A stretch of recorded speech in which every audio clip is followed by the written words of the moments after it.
চলুন এবার রাসূল সাল্লাল্লাহু আলাইহি ওয়াসাল্লামের হাদিসগুলো নিয়ে আলোচনা করা যাক। সঙ্গীত এবং বাদ্যযন্ত্র বিষয়ে হাদিসের কিতাবগুলোতে এমন একাধিক রাওয়ায়াত আছে যেগুলো হাসান এবং সাহি পর্যায়ের। আমরা এক এক করে সেই রাওয়ায়াতগুলো আপনাদের সামনে উপস্থাপন করব। এই রাওয়ায়াতগুলোতে কোথাও আপনি স্পষ্টভাবে এমন শব্দ পাবেন না যেখানে বলা হয়েছে বাদ্যযন্ত্র ও সঙ্গীত সম্পূর্ণ নিষিদ্ধ এবং এর কাছেও যেও না বা এগুলো শয়তানের কাজ। চলুন প্রথম রাওয়ায়াতটি আপনাদের পড়ে শোনাই। ইমাম বুখারী বলেন, আব্দুন আমাদেরকে বর্ণনা করেছেন, তিনি বলেছেন আব্দুল্লাহ আমাদেরকে বর্ণনা করেছেন, তিনি বলেছেন ইউনুস আমাদেরকে বর্ণনা করেছেন জুহরি সূত্রে, তিনি বলেছেন আলী বিন আল হুসাইন আমাকে বলেছেন যে হুসাইন বিন আলী রাদিয়াল্লাহু তাআলা আনহু তাকে বলেছেন যে আলী রাদিয়াল্লাহু তাআলা আনহু বলেছেন বদর যুদ্ধের গনিমতের মালের মধ্য হতে যে অংশ আমি পেয়েছিলাম তাতে একটি জওয়ান উটনীও ছিল, আর নবী সাল্লাল্লাহু আলাইহি ওয়াসাল্লাম খুমুসের মধ্য হতে অর্থাৎ তার নিজের অংশ হতে আমাকে আরো একটি জওয়ান উটনী দান করেন। আর আমি যখন আল্লাহ রাসূল সাল্লাল্লাহু আলাইহি ওয়াসাল্লামের কন্যা ফাতিমা রাদিয়াল্লাহু তাআলা আনহাকে বিয়ে করব, তখন আমি ইহুদি বানু কাইনুকা গোত্রের এক স্বর্ণকারের সঙ্গে এ মর্মে চুক্তিবদ্ধ হলাম যে সে আমার সঙ্গে যাবে এবং আমরা উভয় মিলে উটনী দুটির সাহায্যে ইস্কির ঘাস সংগ্রহ করে আনব। আমার ইচ্ছা ছিল ঘাসগুলো স্বর্ণকারদের নিকট বিক্রয় করে তা দিয়ে আমার বিবাহের ওয়ালিমা সম্পূর্ণ করব। ইতিমধ্যে আমি যখন আমার জওয়ান উটনী দুটির জন্য আসবাবপত্র যেমন পালান, থলে ও রশি ইত্যাদি একত্রিত করছিলাম, আর আমার উটনী দুটি এক আনসারীর ঘরের পাশে বসা ছিল, আমি আসবাবপত্র জোগাড় করে এসে দেখি উট দুটির কুঁজ কেটে ফেলা হয়েছে এবং কোমরের দিকে পেট থেকে কলিজা বের করে নেওয়া হয়েছে। উটনী দুটির এ হাল দেখে আমি অশ্রু চেপে রাখতে পারলাম না। আমি বললাম, কে এমনটি করেছে? লোকেরা বলল, হামজা ইবনু আব্দুল মুত্তালিব এমনটি করেছে। সে এ ঘরেই আছে এবং শরাব পানকারী কতিপয় আনসারীর সঙ্গে আছে। আমি নবী সাল্লাল্লাহু আলাইহি ওয়াসাল্লামের নিকট চলে গেলাম, তখন তার নিকট যায়েদ ইবনু হারিসা রাদিয়াল্লাহু তাআলা আনহু উপস্থিত ছিলেন। রাসূলুল্লাহ সাল্লাল্লাহু আলাইহি ওয়াসাল্লাম আমার চেহারা দেখে আমার মানসিক অবস্থা উপলব্ধি করতে পারলেন। তখন নবী সাল্লাল্লাহু আলাইহি ওয়াসাল্লাম বললেন, তোমার কি হয়েছে? আমি বললাম, হে আল্লাহ রাসূল, আমি আজকের মতো দুঃখজনক অবস্থা দেখিনি। চাচা হামজা আমার উট দুটির উপর অত্যাচার করেছে। সে উট দুটির কুঁজ কেটে ফেলেছে এবং পাজর ফেরে ফেলেছে, আর সে এখন অমুক ঘরে শরাব পানকারী দলের সঙ্গে আছে। তখন নবী সাল্লাল্লাহু আলাইহি ওয়াসাল্লাম তার চাদরখানি আনতে আদেশ করলেন এবং চাদরখানি জড়িয়ে পায়ে হেঁটে চললেন। আমি এবং যায়েদ ইবনু হারিসা তার অনুসরণ করলাম। চাচা হামজা যে ঘরে ছিল সেখানে পৌঁছে আল্লাহ রাসূল সাল্লাল্লাহু আলাইহি ওয়াসাল্লাম ঘরে প্রবেশের অনুমতি চাইলেন। তিনি দেখলেন তখন তারা শরাব পানে বিভোর ছিল। আল্লাহ রাসূল সাল্লাল্লাহু আলাইহি ওয়াসাল্লাম হামজাকে তার কাজের জন্য তিরস্কার করতে লাগলেন। হামজা রাদিয়াল্লাহু তাআলা আনহু তখন পূর্ণ নেশাগ্রস্ত, তার চক্ষু দুটি ছিল রক্ত লাল। হামজা রাদিয়াল্লাহু তাআলা আনহু তখন আল্লাহ রাসূল সাল্লাল্লাহু আলাইহি ওয়াসাল্লামের প্রতি তাকালেন। অতঃপর হামজা রাদিয়াল্লাহু তাআলা আনহু বললেন, তোমরা তো আমার পিতা আব্দুল মুত্তালিবের গোলাম।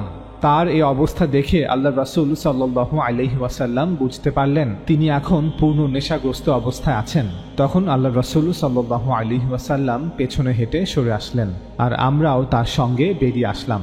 সহিহ বুখারী হাদিস নং 3091।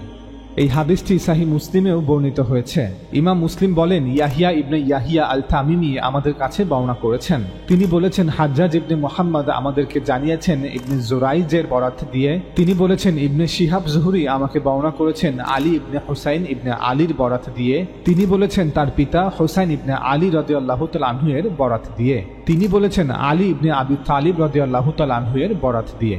আলী ইবনে আবি তালিব রাদিয়াল্লাহু তাআলা আনহু বলেন, রাসূলুল্লাহ সাল্লাল্লাহু আলাইহি ওয়াসাল্লামের সাথে বদর দিবসে আমি গনিমত অর্থাৎ যুদ্ধলব্ধ মাল হতে একটি বয়স্ক উট পেয়েছিলাম, আর রাসূলুল্লাহ সাল্লাল্লাহু আলাইহি ওয়াসাল্লাম আমাকে আরেকটি বয়স্ক উট দিয়েছিলেন। একদিন আমি জনৈক আনসারী ব্যক্তির দরজার সামনে সে উট দুটি বেঁধে রাখলাম। আমার ইচ্ছা ছিল সে উট দুটির পিঠে করে কিছু ইস্কির ঘাস বয়ে আনবো। আমার সঙ্গে ছিল ইহুদি বানু কাইনুকা গোত্রের জনৈক স্বর্ণকার হামজা ইবনু আব্দুল মুত্তালিব রাদিয়াল্লাহু তাআলা আনহু। সে বাড়িতেই মদ পান করছিলেন, আর তার সাথে ছিল একজন গায়িকা। সে তার গানের মধ্যে বলল, আলা ইয়া হামজা লিশুরুফি, অর্থাৎ হে হামজা, হৃষ্টপুষ্ট উট দুটির কাছে যাও এবং তোমার মেহমানদের জন্য তা জাবেহ করো। তারপর মদ্যপান অবস্থায় হামজা সে উট দুটির নিকট ছুটে গেলেন। পরে উট দুটির কুঁজ কেটে ফেললেন এবং তাদের পেট ফেরে দিলেন। তারপর তিনি উট দুটির কলিজা বের করে নিলেন। এই মর্মান্তিক দৃশ্য দেখে আমি রাসূলুল্লাহ সাল্লাল্লাহু আলাইহি ওয়াসাল্লামের কাছে গেলাম। তার নিকট ছিল যায়েদ ইবনু হারিসা। এরপর আমি তাকে পুরো ঘটনা জানালাম। তিনি যায়েদ রাদিয়াল্লাহু তাআলা আনহুকে সঙ্গে নিয়ে বের হলেন, আমিও তার সাথে চললাম। হামজা রাদিয়াল্লাহু তাআলা আনহুর নিকট গিয়ে তিনি তাকে কিছু কঠিন কথা বললেন। হামজা রাদিয়াল্লাহু তাআলা আনহু নেশাগ্রস্ত অবস্থায় চোখ তুলে বললেন, তোমরা তো আমার পিতা আব্দুল মুত্তালিবের কৃতদাস ছাড়া কিছুই নও। এরপর রাসূলুল্লাহ সাল্লাল্লাহু আলাইহি ওয়াসাল্লাম পিছন দিকে ফিরে আসলেন, এমনকি তিনি তাদের নিকট থেকে বেরিয়ে চলে এলেন। সহিহ মুসলিম হাদিস নং 5021। এই হাদিস অনুযায়ী ঘটনাটিতে মদ্যপান ছিল এবং মহিলা গায়িকার উপস্থিতিও ছিল। দাসীর গানের কথাগুলো ছিল এমন, হামজা ওঠো এবং উটের কুঁজ কেটে ফেলো। সুতরাং দুটি জিনিস ঘটেছিল, একটি ছিল নেশার অবস্থা এবং অন্যটি ছিল দাসীর গান। কোরআন এই দুটি বিষয়ে কি উত্তর দিয়েছে আপনি শুরু থেকে শেষ পর্যন্ত কোরআন পড়ুন, দেখবেন মদ্যপান বিষয়ে নিষেধাজ্ঞা ঘোষণা করা হয়েছে, মানুষকে তা থেকে বিরত থাকতে বলা হয়েছে। প্রথমে বলা হয়েছে নেশাগ্রস্ত অবস্থায় সালাত আদায় না করতে, এবং তারপরে বলা হয়েছে যে এটা রিজসুম মিন আমালিশ শাইতান, মদ্যপান শয়তানের কাজ। অর্থাৎ মদ্যপান একেবারে নিষিদ্ধ, স্পষ্ট নিষেধাজ্ঞা। কোরআন যখন কোনো কিছুর বিষয়ে নিষেধাজ্ঞা জারি করে তখন ঠিক এভাবেই করে, আর যখন কোনো কিছু নিষিদ্ধ করতে হয় তখন এটি যথার্থ উপায়। মনে রাখবেন, ঘটনাটি মক্কায় নয় বরং মদিনায় বদরের যুদ্ধের পর ঘটেছিল এবং মদ্যপান নিষিদ্ধ ঘোষণার পূর্বে ঘটেছিল। এখন প্রশ্ন হলো, এটা কি অবাক করার বিষয় নয় যে এত বড় একটি ঘটনা ঘটে যাওয়া সত্ত্বেও কোরআন মদ্যপান বিষয়ে কথা বললেও বাদ্যযন্ত্র এবং সঙ্গীত বিষয়ে কোনো মন্তব্য করেনি? ওস্তাদ জাবেদ আহমেদ গামিদি বলেন, বাদ্যযন্ত্র এবং সঙ্গীত নিষিদ্ধ কিছু নয়, তবে যখন এর অপব্যবহার হবে তখন নিশ্চয়ই মানুষের দৃষ্টি আকর্ষণ করা হবে, যেমনটা রাসূল সাল্লাল্লাহু আলাইহি ওয়াসাল্লাম করেছেন। অনেকে মনে করেন যে সম্ভবত সেই সময় বাদ্যযন্ত্র এবং সঙ্গীতের আসর বলে কিছুই ছিল না, কিন্তু এই হাদিসটি প্রমাণ করে দিচ্ছে যে সে সময় মদ্যপানের সাথে নারীদের গানের আসর আরবে একটি সাধারণ বিষয় ছিল। ওস্তাদ জাবেদ আহমেদ গামিদি আরও বলেন, যদি আমাদের সময় থাকতো তাহলে আমি আগামীর বিবরণগুলি এক এক করে বর্ণনা করতাম, যেখানে আইয়ামে জাহিলিয়াত এবং এর পরবর্তী সময়ে আরবের চিত্র তুলে ধরা হয়েছে। তাছাড়া পুরনো আরবি সাহিত্যে, কবিতায় এ সকল গানের আসরের অনেক প্রমাণ রয়েছে, কি ধরনের গান গাওয়া হতো, কোন কোন বাদ্যযন্ত্র বাজানো হতো ইত্যাদি। আমরা বলছি না যে বাদ্যযন্ত্র এবং সঙ্গীতের সকল ব্যবহার অনুমোদিত, না, বাদ্যযন্ত্র এবং সঙ্গীতের এমন অনেক ব্যবহার আছে যার বিষয়ে আমাদের সতর্ক করা হয়েছে। চলুন এবার দ্বিতীয় হাদিসটি আপনাদের পড়ে শোনাই। আব্দুল্লাহ ইবনে ওমর রাদিয়াল্লাহু তাআলা আনহু এর গোলাম নাফে বর্ণনা করেন যে একদা আব্দুল্লাহ ইবনে ওমর রাদিয়াল্লাহু তাআলা আনহু বাদ্যযন্ত্রের শব্দ শুনতে পেয়ে উভয় কানে আঙুল ঢুকিয়ে রাস্তা থেকে সরে গিয়ে আমাকে বললেন, হে নাফে, তুমি কি কিছু শুনতে পাচ্ছ? আমি বললাম, না। অতঃপর তিনি কান থেকে হাত সরিয়ে বললেন, আমি রাসূলুল্লাহ সাল্লাল্লাহু আলাইহি ওয়াসাল্লামের সঙ্গে ছিলাম, তখন তিনি এ ধরনের শব্দ শুনে এরূপ করেছিলেন। আবু দাউদ হাদিস নং 4924। যদিও এই হাদিসটিকে মুহাদ্দিসিনরা সহিহ বলেছেন, তবে ইমাম আবু দাউদ নিজে এই হাদিসটিকে মুনকার বলেছেন। এই হাদিসটি সর্বপ্রথম ইমাম আহমেদের মুসনাদে বর্ণিত হয়েছে।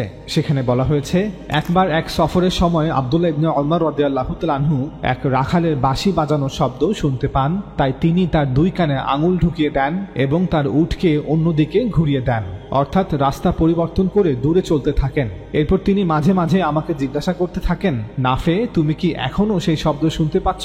আমি যখন হ্যাঁ উত্তর দিতাম তখন তিনি চলতে থাকতেন, এমনকি যখন শব্দ আর শোনা যাচ্ছিল না এবং আমি বললাম শব্দ আর শোনা যাচ্ছে না, তখন তিনি তার কান থেকে হাত সরিয়ে নিলেন এবং উটটিকে তার আগের পথে ফিরিয়ে আনলেন। তারপর বললেন, একবার রাসূলুল্লাহ সাল্লাল্লাহু আলাইহি ওয়াসাল্লাম এক রাখালের বাঁশি বাজানোর শব্দ শুনতে পান এবং আমি তাকে একইভাবে এমনটা করতে দেখেছি। মুসনাদে আহমদ হাদিস নং 4533। কেউ হয়তো মনে করতে পারেন যে বাঁশি সঙ্গীতের একটি যন্ত্র এবং নবী তার কানে আঙুল দিয়েছেন, তাহলে এর অর্থ হলো আমাদের বাঁশি বাজানোর শব্দ শোনা উচিত নয়, আর বাঁশি বাজানো তো অনেক দূরের বিষয়। এই হাদিসটি আপনি নিজেই বিশ্লেষণ করুন। যদি এমনটা হারাম বা নিষিদ্ধকরণের প্রেক্ষাপটে হয়ে থাকে, তাহলে নবী সাল্লাল্লাহু আলাইহি ওয়াসাল্লাম কি আব্দুল্লাহ ইবনে ওমর রাদিয়াল্লাহু তাআলা আনহুকে বলতেন যে তুমি এটি শুনতে থাকো এবং আমাকে জানাতে থাকো যে এখনো বাঁশির শব্দ শোনা যাচ্ছে কিনা? এবং আব্দুল্লাহ ইবনে ওমর রাদিয়াল্লাহু তাআলা আনহু কি তার গোলাম নাফেকে এই কথা বলতেন যে তুমি এটি শুনতে থাকো এবং আমাকে জানিও? নিষেধের বিষয় হলে রাসূল সাল্লাল্লাহু আলাইহি ওয়াসাল্লাম নিজে এটি শুনতেন না এবং আব্দুল্লাহ রাদিয়াল্লাহু তাআলা আনহুকেও শুনতে নিষেধ করতেন, কারণ হারাম থেকে নিজেকে বাঁচতে হবে এবং সঙ্গীদেরকেও বাঁচাতে হবে। জাহিরি মাযহাবের বিখ্যাত ইমাম ইবনে হাজাম এই হাদিসটি সম্পর্কে বলেন, যদি বাঁশি হারাম হতো তিনি সাল্লাল্লাহু আলাইহি ওয়াসাল্লাম ইবনে ওমরকে তা শোনার অনুমতি দিতেন না। ইবনে ওমর যদি বাঁশির আওয়াজ শোনা হারাম মনে করতেন তিনিও নাফেকে তা শোনার অনুমতি দিতেন না, বরং আল্লাহ রাসূল সাল্লাল্লাহু আলাইহি ওয়াসাল্লাম এই বাদ্যযন্ত্র ভেঙে ফেলার আদেশ দিতেন, কিন্তু তিনি এমনটি করেননি। তিনি নিজে এটা শোনা থেকে বিরত থেকেছেন। এটা ঠিক তেমনি যেমন তিনি সাল্লাল্লাহু আলাইহি ওয়াসাল্লাম অধিকাংশ দুনিয়াবি জায়েজ মুবাহ বিষয় থেকে নিজেকে বাঁচিয়ে রাখতেন, যেমন হেলান দিয়ে বসে খাওয়া, ঘরে দিনার দিরহাম জমা রাখা, ঘরের আঙিনায় পর্দা ঝোলানো ইত্যাদি। ওস্তাদ জাবেদ আহমেদ গামিদি বলেন, কোরআনে যেভাবে আয়াতের পটভূমি, প্রেক্ষাপট এবং পরিস্থিতি উল্লেখ করা থাকে, হাদিসে অধিকাংশ সময় বর্ণনার প্রেক্ষাপট, পটভূমি এবং পরিস্থিতি উল্লেখ করা থাকে না। কখনো কখনো পুরো বিষয়টিও বর্ণনা করা হয় না। আর এমনটাই স্বাভাবিক, কারণ হাদিসের বর্ণনাকারীরা যা মনে রাখতে পেরেছেন, যা সংগ্রহ করতে পেরেছেন এবং যতটুকু জানতে পেরেছেন ততটুকুই বর্ণনা করেছেন। চলুন সূরা আরাফে বর্ণিত উসুলগুলোকে সামনে রেখে আমরা এই হাদিসটিকে বোঝার চেষ্টা করি যে কেন আল্লাহ রাসূল সাল্লাল্লাহু আলাইহি ওয়াসাল্লাম নিজে কানে আঙুল দিয়েছিলেন, কিন্তু আব্দুল ইবনে ওমর রাদিয়াল্লাহু তাআলা আনহুকে বাঁশির আওয়াজ শুনতে বলেছিলেন। ওস্তাদ জাবেদ আহমেদ গামিদি বলেন, সকলেই জানেন যে নবী সাল্লাল্লাহু আলাইহি ওয়াসাল্লাম যখন সফর করতেন তখন সফরে কিছুটা বিরতি দিয়ে জামাতে নামাজ আদায় করতেন। যখন আবার সফর শুরু করতেন তখন সওয়ারিতে আরোহণ অবস্থাতেই সব সময় তিনি নিঃশব্দে কোরআন তেলাওয়াত করতেন, না হয় জিকির করতেন অথবা তাসবিহ পাঠ করতেন, অর্থাৎ সর্বদা আল্লাহর স্মরণে ব্যস্ত থাকতেন। এমন অনেক বর্ণনা আপনি রাওয়ায়াতে খুঁজে পাবেন। এখান থেকে ধারণা করা যায় যে উক্ত ঘটনার প্রেক্ষাপট অনেকটা এমন ছিল যে রাসূল সাল্লাল্লাহু আলাইহি ওয়াসাল্লাম সে সময় জিকির করছিলেন অথবা তাসবিহ পাঠ করছিলেন অথবা নিঃশব্দে কোরআন তেলাওয়াত করছিলেন অথবা এই ধরনের কোনো ইবাদতে লিপ্ত ছিলেন, কিন্তু বাঁশির শব্দ আসতে শুরু করলে তিনি কানে আঙুল দিয়ে ইবাদতে রত থাকেন। এজন্যই তিনি আব্দুল্লাহ রাদিয়াল্লাহু তাআলা আনহুকে খবর দিয়ে রাখলেন যাতে তাকে জানানো হয় কখন এই আওয়াজ বন্ধ হয়েছে বা কখন এই আওয়াজ আর শোনা যাচ্ছে না। আমাদের সামনেও যদি এমন পরিস্থিতি দেখা দেয় তখন আমরাও ঠিক এটাই করব। ধরুন আপনি কোরআন তেলাওয়াত করছেন অথবা পরীক্ষার প্রস্তুতি নিচ্ছেন, এমন সময় পাশেই কোনো সমাবেশ হচ্ছে অথবা কোনো মাহফিল হচ্ছে অথবা কোনো বিয়ের অনুষ্ঠান হচ্ছে, তখন আপনি কি করবেন? আপনি নিশ্চয়ই ঘরের সব দরজা জানালা বন্ধ করে কানে আঙুল দিয়ে হলেও কোরআন তেলাওয়াত করবেন, পরীক্ষার প্রস্তুতি নেবেন। ওস্তাদ জাবেদ আহমেদ গামিদি বলেন, নবী সাল্লাল্লাহু আলাইহি ওয়াসাল্লাম একই কারণে কানে আঙুল দিয়েছিলেন। এর সাথে নিষেধাজ্ঞা আরোপের পক্ষে কোনো যুক্তি উপস্থাপনের সুযোগই নেই। এমনকি সঙ্গীত অপছন্দ করার পক্ষেও এই বর্ণনা হতে কোনো যুক্তি উপস্থাপন করা যৌক্তিক নয়। কারণ নবী সাল্লাল্লাহু আলাইহি ওয়াসাল্লাম কানে আঙুল দিয়েছিলেন এজন্য নয় যে তিনি বাঁশির আওয়াজ পছন্দ করছিলেন না, না, বরং রাখালের এই বাঁশির আওয়াজ তার ইবাদতে বিঘ্ন ঘটাচ্ছিল। অর্থাৎ রাসূলুল্লাহ সাল্লাল্লাহু আলাইহি ওয়াসাল্লাম সে সময় যাই করছিলেন না কেন স্পষ্টতই এই বাঁশির আওয়াজ এর জন্য বাধা হয়ে দাঁড়িয়েছিল, ফলে কাজের একাগ্রতা নষ্ট করছিল। তাই তিনি তার সঙ্গীকে বলেছিলেন যখন এই আওয়াজ আর শোনা যাবে না তখন যেন তাকে জানানো হয়, যাতে তিনি তার দুই হাত নামিয়ে দিয়ে স্বাভাবিক অবস্থায় আরো একাগ্রতার সাথে ইবাদত করতে পারেন।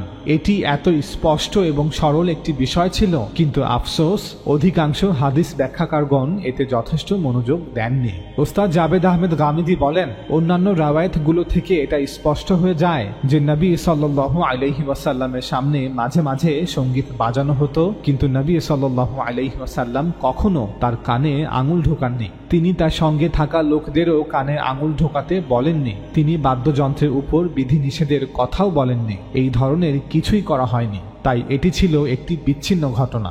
ঘটনার মূল প্রেক্ষাপটকে সামনে রেখে সঠিক বিশ্লেষণ করতে পারলেই সত্য উপলব্ধিতে আসবে। আর আব্দুল্লাহ ইবনে ওমর রাদিয়াল্লাহু তাআলা আনহুর একটি নিজস্ব স্বভাব এমন ছিল যে নবী সাল্লাল্লাহু আলাইহি ওয়াসাল্লাম যা যা করতেন, যেভাবে করতেন, তিনিও সেই কাজগুলো সেভাবেই করার চেষ্টা করতেন। পরে অবশ্য তিনি নিজেই বলতেন যে আমি এমনটা করেছি কারণ রাসূল সাল্লাল্লাহু আলাইহি ওয়াসাল্লামকে আমি এমনটা করতে দেখেছি।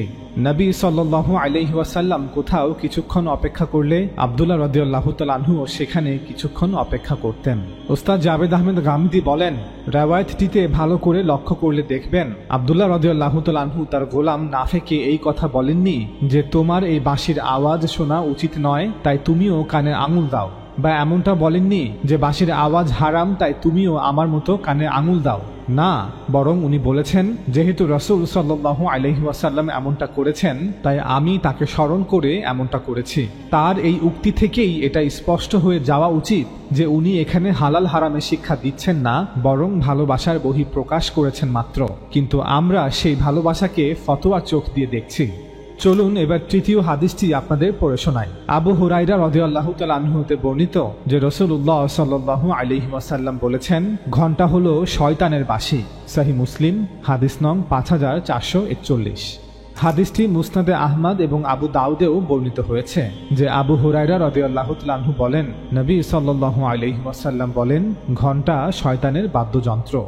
মুসনাদে আহমদ, হাদিস নং 8783, আবু দাউদ, হাদিস নং 2556। যখন কেউ এই হাদিসটি পড়ে তখন সে ভাবে যে সম্ভবত এখানে কোনো নিষেধাজ্ঞার কথা বলা হচ্ছে। মনে রাখবেন, এগুলো আমাদের মোবাইল ফোনে বাজানো ঘণ্টা নয়, অথবা দরজায় লাগানো ঘণ্টাও নয়। এগুলো আসলে সেই ঘণ্টা যা পশুদের গলায় লাগানো হতো। যখন কাফেলা চলে তখন উটের গলায় লাগানো ঘণ্টাও বাজতে থাকে। এখন এই হাদিসে বলা হচ্ছে যে পশুর গলায় লাগানো ঘণ্টা শয়তানের বাদ্যযন্ত্র। প্রথম প্রশ্ন হচ্ছে, ঘণ্টা কি আসলেই একটি বাদ্যযন্ত্র? দ্বিতীয় প্রশ্ন হচ্ছে, কোন দৃষ্টিকোণ থেকে এই কথা বলা হয়েছে? স্পষ্টতই হাদিসের প্রতিটি কথাকেই তার পরিস্থিতি এবং প্রেক্ষাপটকে সামনে রেখে ব্যাখ্যা করতে হবে। মনে রাখবেন, হাদিস কোরআনের ন্যায় স্পষ্ট রূপে বর্ণিত নয়। কোরআনে আয়াতের পর আয়াত থাকে। আপনি কোনো আয়াত না বুঝলে তার আগের এবং পরের আয়াতগুলো বিবেচনা করতে পারবেন। আপনি আয়াতের প্রেক্ষাপট, পটভূমি এবং পরিস্থিতি স্পষ্ট কোরআনের মধ্যেই অনুধাবন করতে পারবেন। সূরার আলোচনার বিষয় কি তাও বিবেচনা করতে পারবেন। কিন্তু হাদিসের ক্ষেত্রে এমনটা সম্ভব নয়। এক একটি হাদিস এক একজন বর্ণনা করেছেন, কেউ আংশিক তো কেউ সম্পূর্ণ। একজন একভাবে বর্ণনা করেছেন তো অন্যজন অন্যভাবে বর্ণনা করেছেন। তাই হাদিসকে ব্যাখ্যা করতে হলে কিছু ভিন্ন উসুল বা মূলনীতি অনুসরণ করতে হয়। আপনাদেরকে একটি উদাহরণ দিয়ে বুঝাচ্ছি। মুসনাদে আহমেদের একটি বর্ণনায় বলা হচ্ছে যে রাসূলুল্লাহ সাল্লাল্লাহু আলাইহি ওয়াসাল্লাম বলেছেন, রাতে ঘুমানোর আগে তৈল প্রদীপ বা কুপি নিভিয়ে দেওয়া উচিত। এখন আপনি ভাবতে পারেন যে যেহেতু এটি রাসূলুল্লাহ সাল্লাল্লাহু আলাইহি ওয়াসাল্লামের উক্তি, তাই এটি দ্বীন এবং শরীয়তের অংশ, অতএব এটি ধর্মীয় আদেশ এবং সকল মুসলমানের এই আদেশ মানা উচিত। তাহলে এখন ওই সকল মায়েদের কি হবে যাদের ঘুম থেকে উঠে সন্তানদের খাওয়াতে হয়? তাহলে তারা কি বাতি জ্বালিয়ে ঘুমাতে পারবেন না? যারা অসুস্থ বা বৃদ্ধ তারা কি বাতি জ্বালিয়ে ঘুমাতে পারবেন না? হাদিসের ভুল ব্যাখ্যার কারণে এমন কিছু প্রশ্ন সামনে চলে আসে। কিন্তু যখন আপনি এই হাদিসটি নিয়ে আরো অনুসন্ধান করবেন তখন জানতে পারবেন যে মূল বিষয়টি মোটেও এমন ছিল না। অন্যান্য আরো কিছু বর্ণনা থেকে জানা যায় যে নবী সাল্লাল্লাহু আলাইহি ওয়াসাল্লাম মূলত বলেছিলেন যে যখন তোমরা রাতে তৈল প্রদীপ বা কুপি জ্বালিয়ে রাখো তখন হয়তো কোনো ইঁদুর এসে তা মুখে নিয়ে তাঁবুতে আগুন ধরিয়ে দিতে পারে অথবা ঘরে আগুন ধরিয়ে দিতে পারে। এটি ছিল মূল নির্দেশ বা উপদেশ। কিন্তু কিছু কিছু বর্ণনাকারী পুরো ঘটনা বর্ণনা না করায় পরবর্তীতে একটি ভুল ব্যাখ্যা অস্তিত্বে আসে যে প্রদীপ জ্বালিয়ে ঘুমানো যাবে না। অথচ রাসূলের কথাটি দ্বীন, ধর্ম বা শরিয়তের সাথে সম্পর্কিত ছিলই না। এটি ছিল একটি উপদেশ মাত্র, যাতে অনাকাঙ্ক্ষিত বিপদ থেকে রক্ষা পাওয়া যায়। একইভাবে যখন আপনি এই হাদিসটি পড়বেন যে ঘণ্টা হলো শয়তানের বাদ্যযন্ত্র, তখন আমাদের উচিত হবে পুরো কথাটি বা পুরো ঘটনাটি কি ছিল তা খুঁজে বের করা, যাতে রাসূলুল্লাহ সাল্লাল্লাহু আলাইহি ওয়াসাল্লামের এই কথার প্রেক্ষাপট এবং পরিস্থিতি অনুধাবন করা যায়। চলুন এ উদ্দেশ্যে আরো অন্য কিছু রাওয়ায়াত আপনাদের সামনে উপস্থাপন করা যাক। আবু হুরায়রা রাদিয়াল্লাহু তাআলা আনহুই বলেছেন যে রাসূলুল্লাহ সাল্লাল্লাহু আলাইহি ওয়াসাল্লাম বলেছেন, যে কাফেলার সাথে কুকুর বা ঘণ্টা থাকে ফেরেশতারা সেই কাফেলার সাথে থাকে না। উম্মে সালামা রাদিয়াল্লাহু তাআলা আনহা বলেন যে রাসূলুল্লাহ সাল্লাল্লাহু আলাইহি ওয়াসাল্লাম বলেছেন, যে ঘরে ঘণ্টা থাকে সেখানে ফেরেশতারা প্রবেশ করে না, এবং যে কাফেলায় ঘণ্টা থাকে সেখানে ফেরেশতারা প্রবেশ করে না। ইমাম নাসাইর সুনান আল কুবরা, হাদিস নং 9483। তাছাড়া এই হাদিসটি মুসনাদে ইবনে আল জাদেও বর্ণিত হয়েছে। এই দুটি হাদিস থেকে ধারণা করা যায় যে আল্লাহ রাসূল সাল্লাল্লাহু আলাইহি ওয়াসাল্লাম আসলে এমন কিছু একটা বলেছিলেন যে সফরের সময় যখন মানুষ তাদের উটগুলোর গলায় ঘণ্টা ঝুলিয়ে রাখে এবং পশুদের হাঁটা চলার কারণে ঘণ্টাগুলো অনবরত শব্দ করতে থাকে, তখন ফেরেশতারা সেই কাফেলার সঙ্গে আর থাকে না। পরবর্তীতে রাবীদের ভুলের কারণেই রাসূল সাল্লাল্লাহু আলাইহি ওয়াসাল্লামের এই কথাটি বিকৃত হয়ে নতুন একটি হাদিস অস্তিত্বে আসে যে রাসূলুল্লাহ সাল্লাল্লাহু আলাইহি ওয়াসাল্লাম নাকি বলেছেন ঘণ্টা শয়তানের বাদ্যযন্ত্র। সাহাবীদের পরের দুই প্রজন্ম অর্থাৎ তাবী এবং তাবে তাবীদের মধ্যে কেউ হয়তো ব্যাখ্যা করেছে যে যেহেতু ঘণ্টা থাকলে ফেরেশতারা থাকে না, তাহলে নিশ্চয়ই এর কারণ হলো ঘণ্টার শব্দ। নিশ্চয়ই ঘণ্টার শব্দ শয়তানের আওয়াজ অর্থাৎ শয়তানের বাদ্যযন্ত্র। আমাদের মতে এভাবেই একটি ভুল ব্যাখ্যা একটি জাল হাদিসের জন্ম দেয়। তবে মুহাদ্দিসিনদের ধন্যবাদ যে ওনারা মূল হাদিসটিকেও লিপিবদ্ধ করেছেন, ফলে প্রকৃত কথাটি আমরা সহজেই জানতে পারলাম। মূল হাদিসগুলো আপনারা দেখলেন, যদিও এখানেও রাসূলুল্লাহ সাল্লাল্লাহু আলাইহি ওয়াসাল্লাম কেন এই কথা বললেন তার উল্লেখ নেই। এই কেন এর উত্তর আমাদেরকেই খুঁজে বের করতে হবে, এজন্য একাগ্রচিত্তে ভাবতে হবে।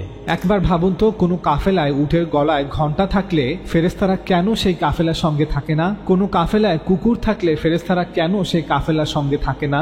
আর ফেরেশতারা কি পৃথিবীর সকল কাফেলার সাথেই থাকে? থাকলে কেন থাকে? আর এখানে কোন ফেরেশতাদের কথা বলা হচ্ছে? আমরা জানি প্রত্যেক মানুষের সাথে কমপক্ষে দুজন ফেরেশতা থাকে যারা মানুষের কর্মগুলোকে লিপিবদ্ধ করে। পবিত্র কোরআনে তাদেরকে কিরামান কাতিবিন অর্থাৎ সম্মানিত লেখক বলা হয়েছে। এখানে কি সেই ফেরেশতাদের কথাও বলা হচ্ছে? চলুন এই প্রশ্নগুলোর উত্তর জেনে আসি। ওস্তাদ জাবেদ আহমেদ গামিদি বলেন, রাওয়ায়াত থেকে আমরা সকলেই জানতে পারি যে নবী সাল্লাল্লাহু আলাইহি ওয়াসাল্লাম যখন সফর করতেন তখন সওয়ারিতে আরোহণ অবস্থাতে সব সময় তিনি নিঃশব্দে কোরআন তেলাওয়াত করতেন, না হয় জিকির করতেন, না হয় তাসবিহ পাঠ করতেন, অর্থাৎ সর্বদা আল্লাহর স্মরণে ব্যস্ত থাকতেন। একইভাবে কোরআন এবং রাওয়ায়াত থেকে আমরা সকলে এটাও জানতে পারি যে ফেরেশতারাও আল্লাহর শেষ পয়গম্বর রাসূল মুহাম্মদ সাল্লাল্লাহু আলাইহি ওয়াসাল্লামের কাছে ঘন ঘন যাতায়াত করতেন। এমনকি তার সফরগুলোতেও তারা সফর সঙ্গী হিসেবে সঙ্গে থাকতেন। কোরআন এবং বিভিন্ন রাওয়ায়াত থেকে জানা যায় যে ফেরেশতারা আল্লাহর এমন এক সৃষ্টি যারা সর্বদা আল্লাহর স্মরণে থাকেন। তারা সব সময় আল্লাহর তাসবিহ পাঠ করতে থাকেন, অর্থাৎ ফেরেশতারা আমাদের মতো নন যে খাওয়া দাওয়া করতে হবে, ঘুমাতে হবে, বাইরে যেতে হবে, ব্যবসা বাণিজ্য চাকরি ক্ষেত খামার করতে হবে, বিয়ে শাদী সন্তান লালন পালন করতে হবে, পরিবারের সদস্যদের সাথে বসে আড্ডা দিতে হবে। স্পষ্টতই এগুলো ফেরেশতাদের কাজ নয়। তাহলে দিনের পর দিন কিয়ামত পর্যন্ত তাদের কি কাজ? তাদের একমাত্র কাজ হচ্ছে আল্লাহর ইবাদত করা, আল্লাহর স্মরণ এবং মহিমা ঘোষণা করা। এখন একবার ভাবুন তো, যখন তারা নবী সাল্লাল্লাহু আলাইহি ওয়াসাল্লামের কাফেলার সাথে থাকবেন তখন তারা কি করবেন? স্পষ্টতই তারাও নবী সাল্লাল্লাহু আলাইহি ওয়াসাল্লামের ন্যায় আল্লাহর জিকির এবং তাসবিহ পাঠে নিয়োজিত থাকবেন। এখন স্বাভাবিকভাবেই অনেকগুলো ঘন্টার শব্দ তাদের ইবাদত, জিকির এবং তাসবিহতে বাধা হয়ে দাঁড়াবে। তাই নবী সাল্লাল্লাহু আলাইহি ওয়াসাল্লাম বলেছেন যে কাফেলার সাথে ঘন্টা থাকলে ফেরেশতারা সেই কাফেলার সাথে আর থাকে না, কারণ ঘন্টার শব্দ তাদের ইবাদত, জিকির এবং তাসবিহতে বাধা হয়ে দাঁড়ায়। আশা করি আপনারা সকলেই জানেন যে ঘন্টা ঢং ঢং শব্দ করা থামায় না, আর কুকুরও ঘেউ ঘেউ করা বন্ধ করে না। রাওয়ায়াতগুলোকে ভালো করে পর্যালোচনা করলে বুঝতে অসুবিধা হয় না যে রাসূল সাল্লাল্লাহু আলাইহি ওয়াসাল্লাম এই কথাটি সম্ভবত সেই সময় বলেছেন যখন তার কাফেলা চলাকালীন একাধিক ঘন্টার ধারাবাহিক শব্দে ফেরেশতারা বিরক্ত হচ্ছিলেন এবং নবী সাল্লাল্লাহু আলাইহি ওয়াসাল্লামের ইবাদত, তার জিকির এবং তাসবিহ পাঠে ঘন্টাগুলোর ঢং ঢং শব্দ বাধা হয়ে দাঁড়িয়েছিল। কিন্তু সমস্যা হলো পরবর্তী বর্ণনাকারী রাবি হযরতরা ঘটনার মূল প্রেক্ষাপট এবং পটভূমি ছাড়াই হাদিসগুলো বর্ণনা করেছেন। আমরা তাদের দোষ দিচ্ছি না, তাদের যতটুকু মনে আছে ততটুকুই বর্ণনা করেছেন। আর পরবর্তী হাদিস ব্যাখ্যাকারগণ এই অসম্পূর্ণ হাদিসগুলোকে এর প্রেক্ষাপট এবং পটভূমি বিবেচনা না করেই মতামত বা ফতোয়া প্রদান করেছেন। আমরা আরেকটি বিষয় আপনাদের স্মরণ করে দিতে চাই যে কাফেলার সাথে ঘন্টা না রাখা এবং কুকুর না রাখার এই পরামর্শ বা আদেশটি ছিল শুধুমাত্র রাসূল সাল্লাল্লাহু আলাইহি ওয়াসাল্লামের কাফেলার জন্য।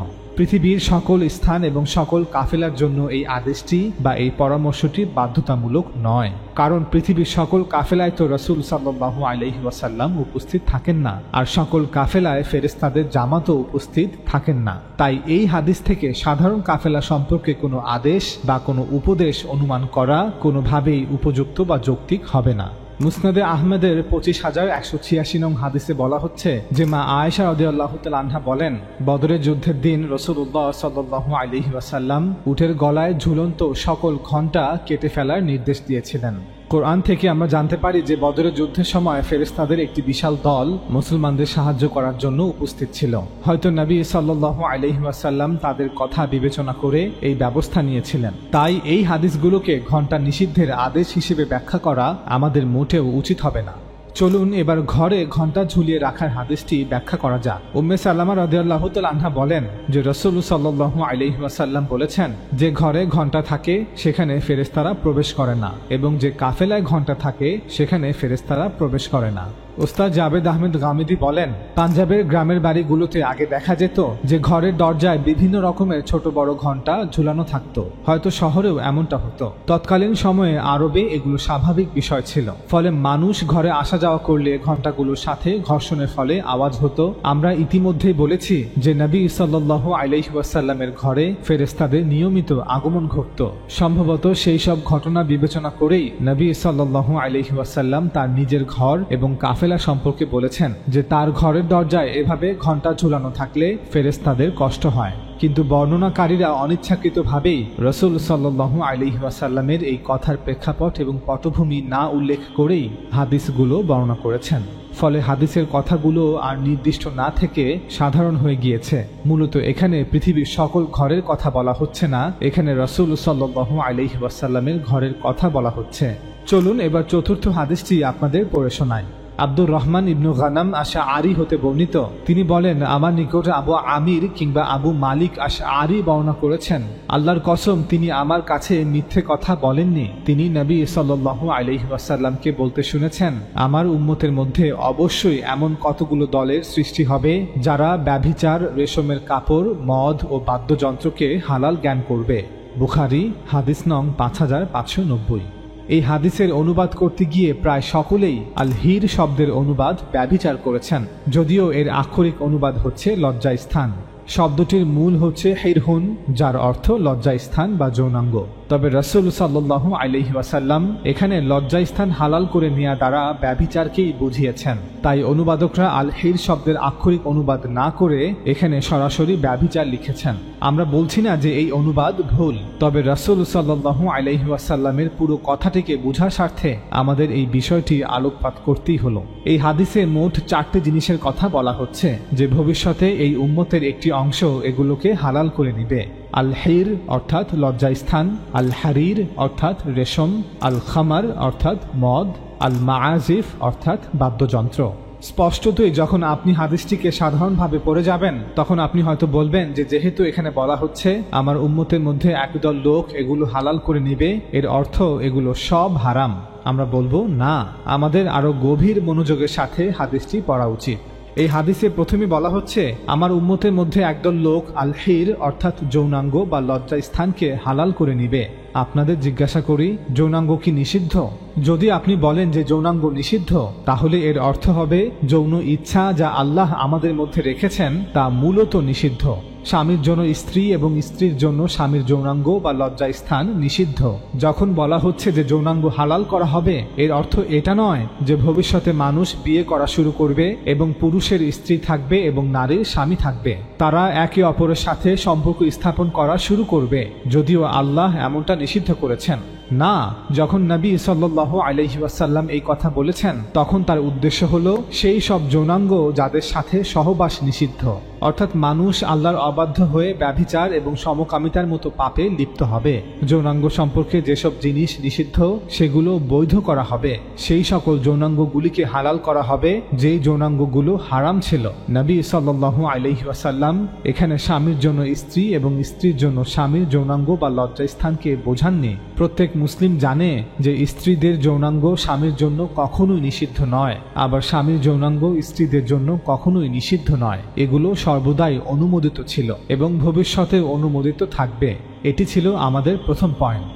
এবার দ্বিতীয় পয়েন্টে আসি। আল্লাহ রাসূল সাল্লাল্লাহু আলাইহি ওয়াসাল্লাম বলেছেন আমার উম্মতের মধ্যে একদল লোক আল হারির অর্থাৎ রেশমকে হালাল করে নিবে। আচ্ছা, রেশম কি সকলের জন্য হারাম? আমরা সকলেই জানি যে নারীদের জন্য রেশম হারাম নয়। আমরা এই বিষয়ে একটু পরে আলোচনা করব। আপাতত জানার চেষ্টা করি পুরুষের জন্য রেশম কেন নিষিদ্ধ করা হয়েছে। আমরা ভিডিওর শুরুতেই বলেছি সূরা আরাফে আল্লাহ তাআলা কিছু মৌলিক বিষয় নির্ধারণ করেছেন। আমরা সেই মৌলিক বিষয়গুলো বিস্তারিতভাবে ব্যাখ্যাও করেছি। এগুলোকে 5 মূলনীতি বলা যেতে পারে। আমরা সেখানে ব্যাখ্যা করেছি যে বাগিয়া বিগয়রিল হক আল্লাহ কর্তৃক নিষিদ্ধ, অর্থাৎ মানুষের ব্যক্তিত্বের বিরুদ্ধে, তার জীবনের বিরুদ্ধে, তার সম্মানের বিরুদ্ধে, তার সম্পদের বিরুদ্ধে সকল প্রকার কর্মকাণ্ড অপরাধ। আর এই অপরাধগুলি শুরু হয় অহংকার থেকে, অন্যকে ছোট মনে করা থেকে। তাই আল্লাহ কর্তৃক অহংকার নিষিদ্ধ করা হয়েছে। অহংকার মানুষের আত্মাকে অপবিত্র করে দেয়। অহংকারী ব্যক্তির চেহারা এবং পোশাক কোরআনে আলোচনার বিষয় হয়ে উঠেছে।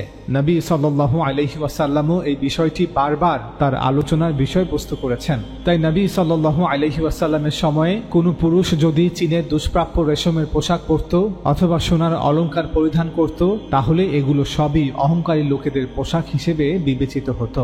অর্থাৎ এই সিল্ক বা রেশমের কাপড় অহংকারের প্রতীক ছিল, কারণ সে সময় ধনী ব্যক্তিরা এগুলো পরিধান করে অন্যের কাছে নিজেদের তুলে ধরত, নিজেরা আরো দাম্ভিক হয়ে উঠত, গরিব সাধারণ মানুষদের থেকে নিজেদের উত্তম মনে করত।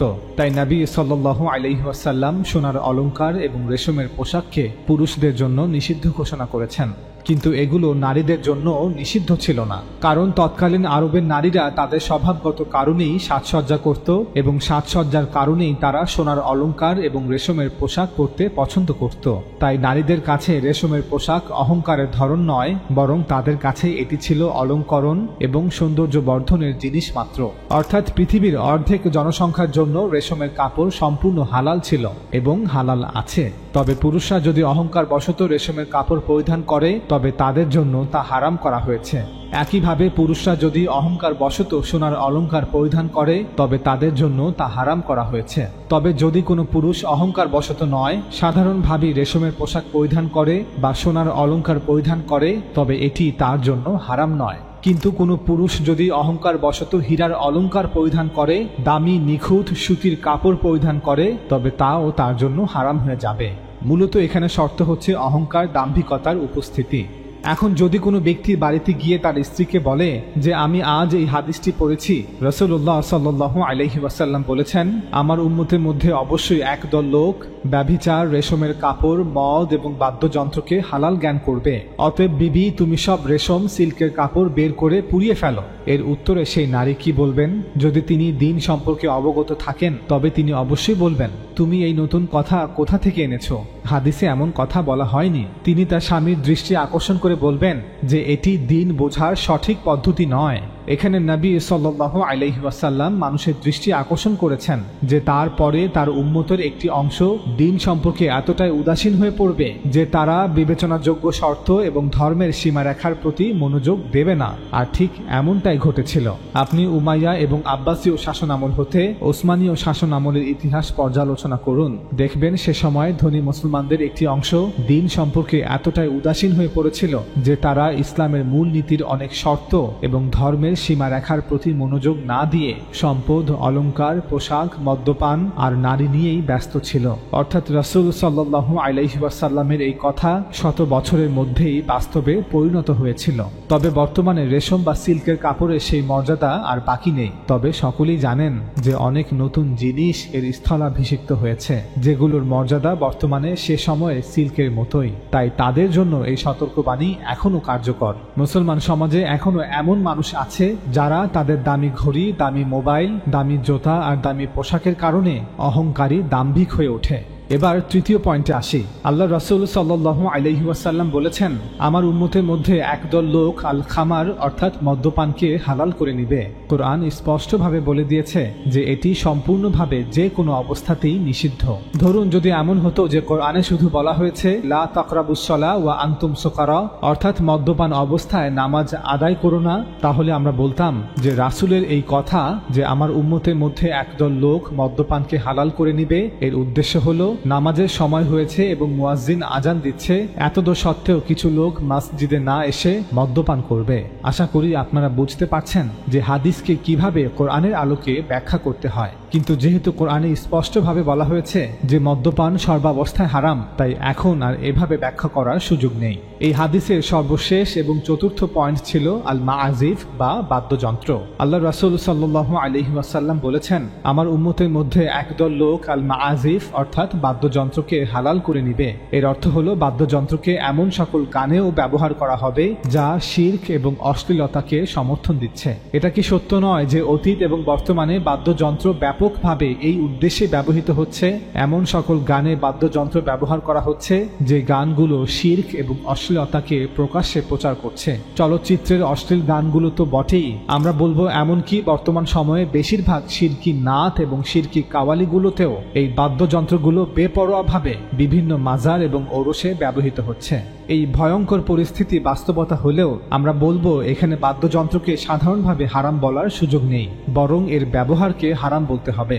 অর্থাৎ অশ্লীল বা ফাহেসা কথা আছে এমন গানগুলোকে আরো শ্রুতি মধুর করতে বাদ্যযন্ত্রের ব্যবহার হারাম। শিরক যুক্ত কথা আছে এমন নাত, গজল এবং কাওয়ালি গানগুলোতে বাদ্যযন্ত্রের ব্যবহার হারাম এবং এগুলো শোনাও হারাম। এই হাদিসটিকে ভালো করে লক্ষ্য করলে দেখবেন যে এখানে একটি ফাহেসা আসরের পূর্ণ চিত্র আমাদের সামনে তুলে ধরা হয়েছে।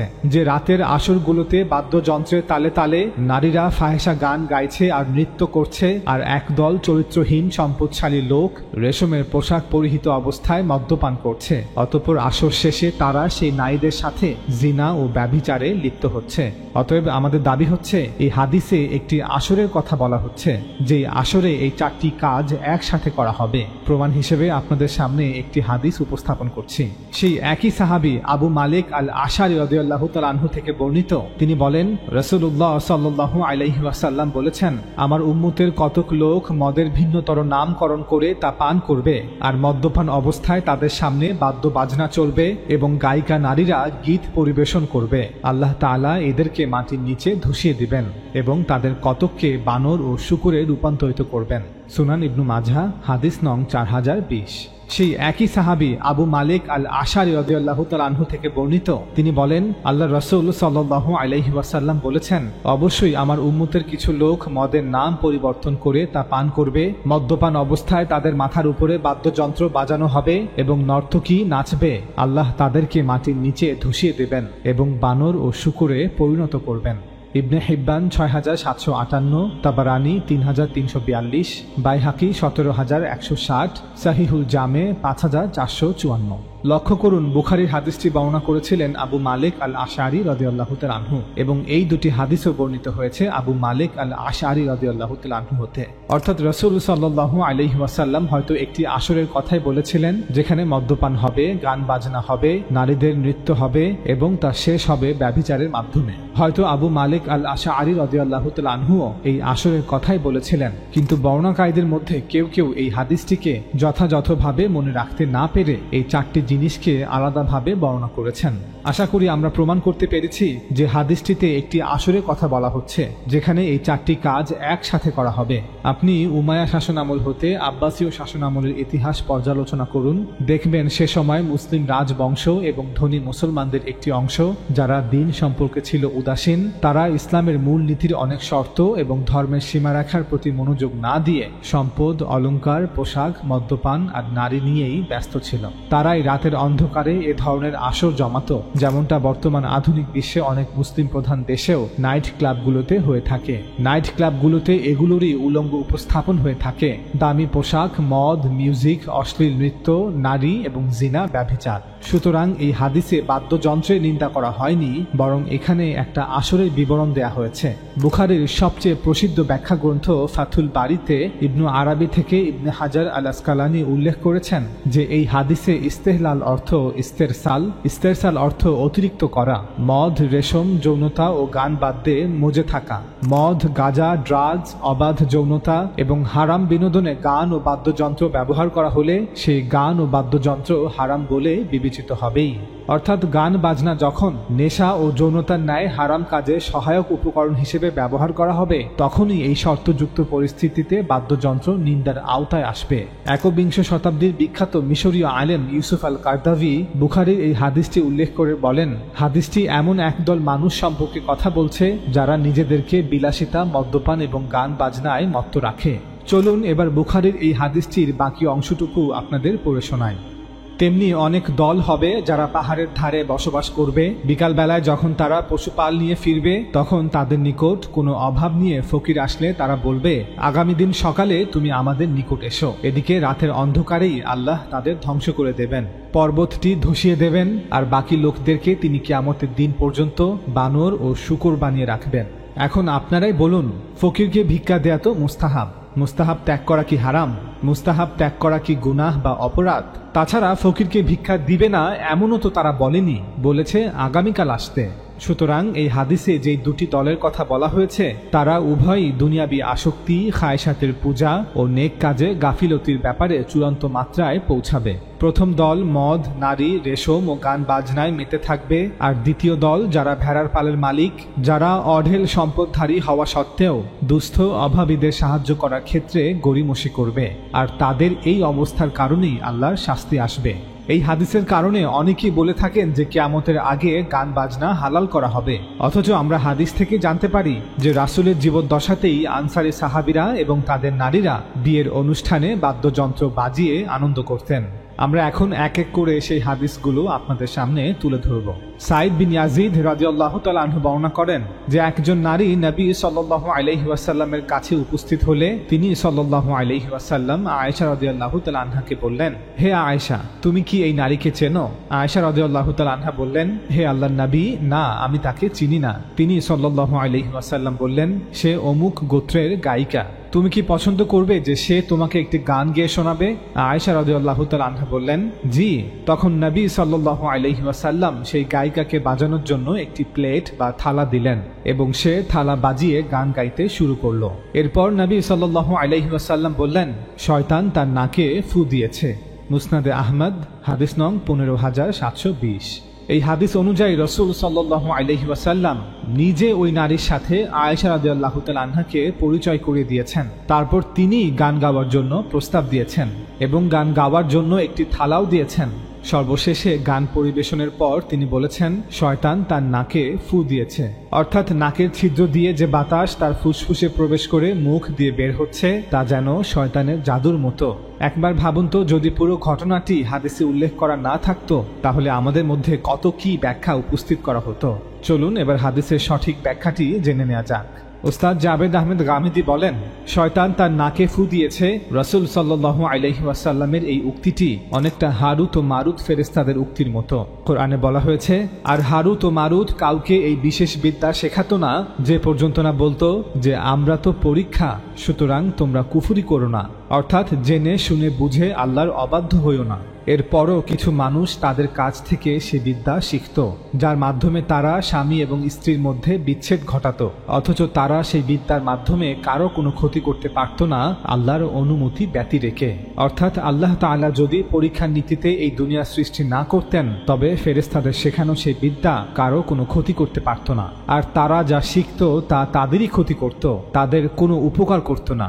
আর এই বিশেষ বিদ্যার অপব্যবহার করার সময় তারা অবশ্যই জানত যে যে ব্যক্তি তা ক্রয় করবে আখিরাতে তার কোনো অংশ থাকবে না, আর তা নিশ্চিত রূপে কতই না মন্দ যার বিনিময়ে তারা নিজেদেরকে বিক্রয় করেছে, যদি তারা জানত।